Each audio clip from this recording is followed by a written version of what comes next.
Hello, আসসালামু আলাইকুম। আশা করছি ভালো আছেন সবাই। আমিও ভালো আছি। নিয়ে আসলাম আপনাদের মাঝে নতুন একটি মজাদার রান্নার রেসিপি।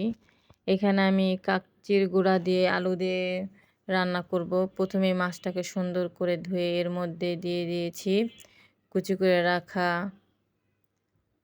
আলু আর পেঁয়াজ কুচি। এটা খেতে এত মজা, আমার পছন্দের একটা রেসিপি। আপনাদের সাথে শেয়ার করতে যাচ্ছি। এখানে দিয়ে দেব পরিমাণ মতো লবণ। আমি প্রথমে অল্পই দিয়েছি লবণটা, যদি পরে লাগে অ্যাড করব। এখানে দিচ্ছি হলুদের গুঁড়া, এর মধ্যে দিয়ে দেব ধনিয়ার গুঁড়া। এখন এর মধ্যে অ্যাড করে দেব ফালি করে রাখা কাঁচামরিচ, আর দিয়ে দিচ্ছি সামান্য পরিমাণ আদা রসুন ও জিরা বাটা, আর কিছু রসুন কুচিও দিয়ে দিচ্ছি সামান্য পরিমাণ। এখন দিয়ে দেব পরিমাণ মতো তেল।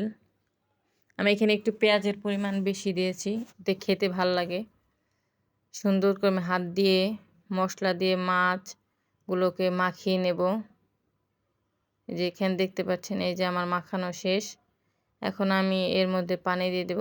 পানির পরিমাণটা কম থাকবে, শুধু আলু সেদ্ধ হওয়ার জন্য যতটুকু পানি দরকার ততটুকু পানি এর মধ্যে অ্যাড করব। বেশি পানি অ্যাড করলে মাছগুলো গলে যাবে, তাই এখানে আমি প্রথমে কিন্তু জালটা অন করি নাই, পরে অন করেছি চুলাটা। এই যে পানিটা যখন এরকম টেনে আসবে তখন এর মধ্যে দিয়ে দেব ধনিয়া পাতা কুচি। এই যে এখানে দেখতেই পাচ্ছেন পানিটা শুকিয়ে আছে। যখন নিচ দিয়ে হালকা লেগে যাবে তখন আমি এটাকে নামিয়ে ফেলবো। এই যে আমার রান্নাটা পুরো কমপ্লিট। এটা খেতে এত মজা, যারা খাননি তারা অবশ্যই একবার হলো এটাকে ট্রাই করবেন। অত্যন্ত মজার একটি রেসিপি, আমার অনেক ফেভারিট একটা রেসিপি। আল্লাহ হাফেজ, সবাই ভালো থাকবেন।